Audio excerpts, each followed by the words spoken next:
एक बार की बात है। गौतम बुद्ध अपने आश्रम में आराम कर रहे थे। तभी एक व्यक्ति बुद्ध के पास आया और बोला, हे बुद्ध, मैं आपकी बहुत प्रशंसा सुनी है। मैंने सुना है आप परम ज्ञान प्राप्त हैं। मैं भी परम ज्ञान को उपलब्ध करना चाहता हूँ। मुझे उम्मीद है कि आप मुझे ज्ञान का मार्ग दिखाएंगे। तब वो मुस्कुराते हुए बोलते हैं, तुम्हें मुझसे इतनी उम्मीद क्यों है?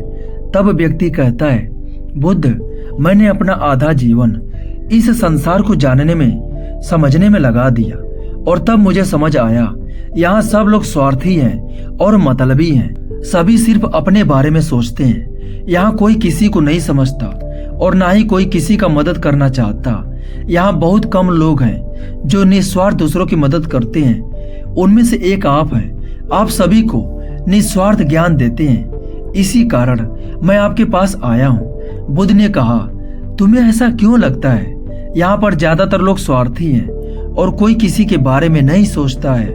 तब व्यक्ति ने कहा, हे बुद्ध, मैंने अपने जीवन में यही सब देखा है। मेरी पत्नी, जिससे मुझे उम्मीद थी कि वह मेरे जीवन में खुशियां लेकर आएगी, मेरा ख्याल रखेगी और सभी कार्यों में मेरा साथ देगी, लेकिन ऐसा नहीं हुआ। मैं एक कवि था, लेकिन मेरी पत्नी को यह पसंद नहीं था। वह चाहती थी कि मैं कुछ और काम करूं जिससे ज्यादा पैसे कमा सकूं और इसके लिए वह मुझसे रोज झगड़ा करती थी। उसने मुझे बहुत परेशान किया। तब मैंने तय किया कि मैं उस घर को त्याग दूंगा। उसके बाद मैं अपने मित्र के पास गया। मुझे उम्मीद थी कि वह मेरी मदद जरूर करेगा, लेकिन उसने ऐसा नहीं किया। तो मैं समझ गया कि इस दुनिया में सब मतलब के हैं। तब मैं साधु महात्माओं के पास चला गया। वहां मैंने उनसे ज्ञान की बातें सीखी, उनका आशीर्वाद लिया। तब मुझे समझ आया कि यह दुनिया एक माया से ज्यादा कुछ भी नहीं है। तब बुद्ध मुस्कुराकर बोले, ठीक है, लेकिन उससे पहले तुम्हें मेरा एक कार्य करना होगा। क्या तुम करोगे? व्यक्ति ने कहा, अवश्य बुद्ध। बुद्ध ने कहा, ठीक है, मैं तुम्हें यह घड़ा देता हूँ। उस घड़े पर मैंने अपने हाथों से कलाकृतियां बनाई है।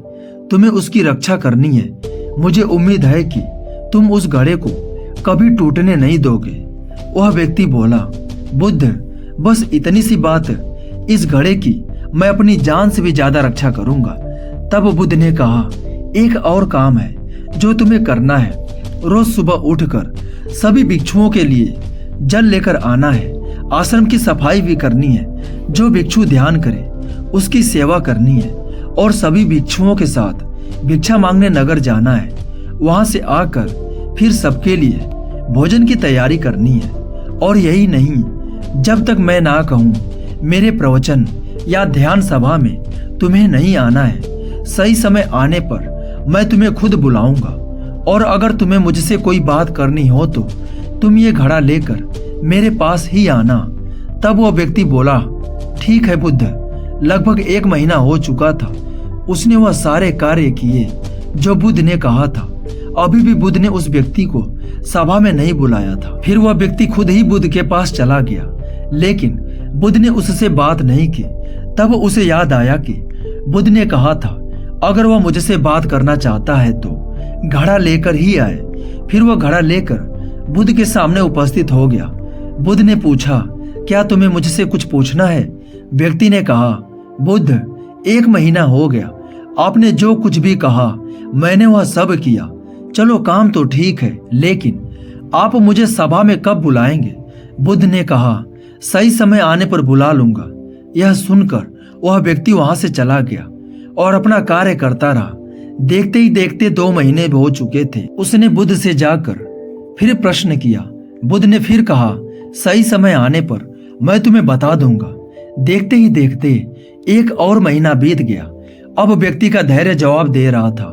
वह व्यक्ति बुद्ध के एक शिष्य आनंद के पास गया और बोला, हे आनंद, बुद्ध सही नहीं कर रहे हैं। मुझसे बाद में आए शिष्यों को अपनी सभा में शामिल कर रहे हैं, लेकिन मुझे अभी तक शामिल नहीं किया। आनंद ने कहा, बुद्ध ने जो भी कहा है वह तुम्हारे लिए ही है, किसी और से मत कहो। बुद्ध तुमसे प्रेम करते हैं।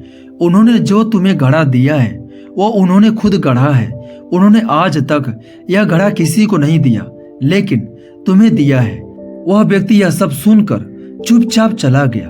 उसे लगने लगा था कि वह घड़ा देखकर बुद्ध ने उसे अपना गुलाम बना लिया है।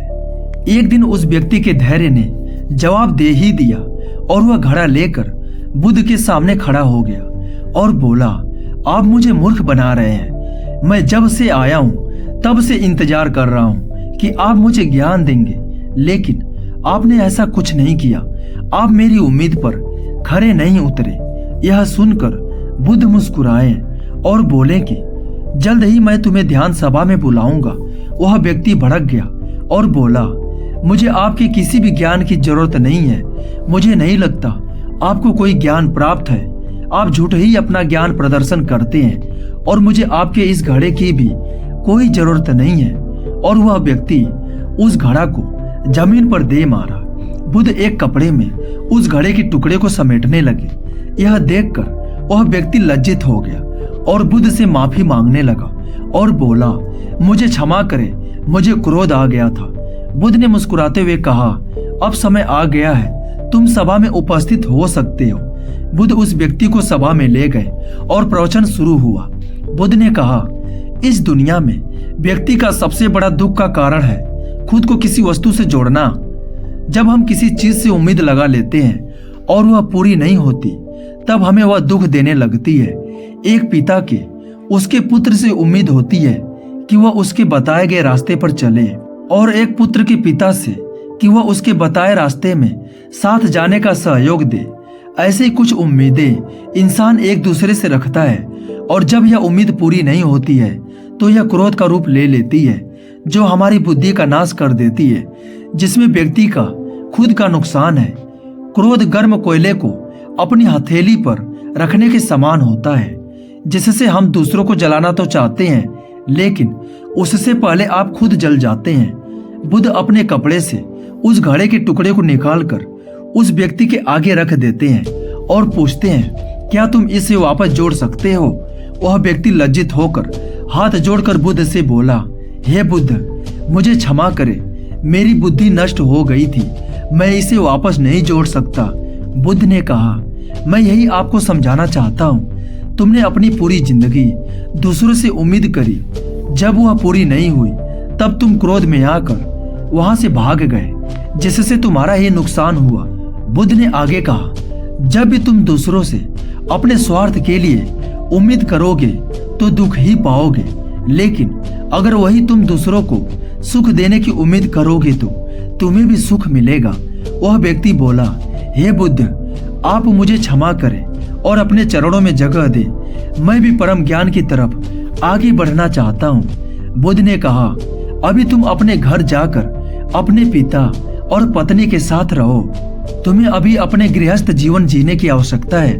व्यक्ति ने बुद्ध से कहा, क्या मुझे ज्ञान प्राप्त करने का अधिकार नहीं है? आप मुझे यहाँ से क्यों भेज रहे हैं? बुद्ध ने कहा, जिसे ज्ञान प्राप्त करना होता है।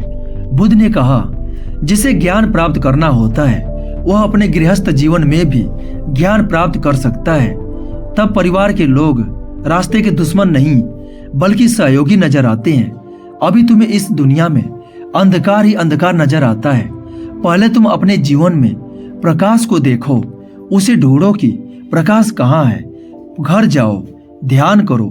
ध्यान करने के लिए भिक्षुओं से संपर्क करो। धीरे धीरे तुम परम सत्य की खोज पर जाने लगोगे और तुम्हें रास्ता मिल जाएगा, जिससे तुम परम ज्ञान को प्राप्त कर लोगे। यह सुनकर वह व्यक्ति बुद्ध के चरणों में गिर गया और उसके बाद वह अपने घर को निकल गया। यह देख बुद्ध के शिष्य आनंद ने पूछा, हे बुद्ध, आप सभी को अपने संग में जोड़ लेते हैं तो उसे क्यों भेज दिया? बुद्ध ने कहा, सुनो आनंद, इस दुनिया में बुद्धि की विकास और प्राथमिक चरण को पार करने के लिए दुनिया से होकर गुजरना पड़ता है। कोई भी व्यक्ति सन्यासी होकर या संसार को छोड़कर ज्ञान के मार्ग पर आगे नहीं बढ़ सकता है। ज्ञान को प्राप्त करने के लिए आपको इस दुनिया में रहकर यहाँ की चीजों को करीब से जानना होगा, तभी वो आगे की यात्रा को शुरू कर सकता है। उसने अभी सांसारिक जीवन को जाना ही नहीं था, वह उन सब से भाग रहा था। जैसे वह सांसारिक मार्ग को जान लेगा, खुद ही ज्ञान को प्राप्त कर लेगा। दोस्तों, अगर आपको यह कहानी पसंद आई है तो ऐसी कहानी पाने के लिए हमारे चैनल को सब्सक्राइब जरूर कर देना। नमो बुद्धाय।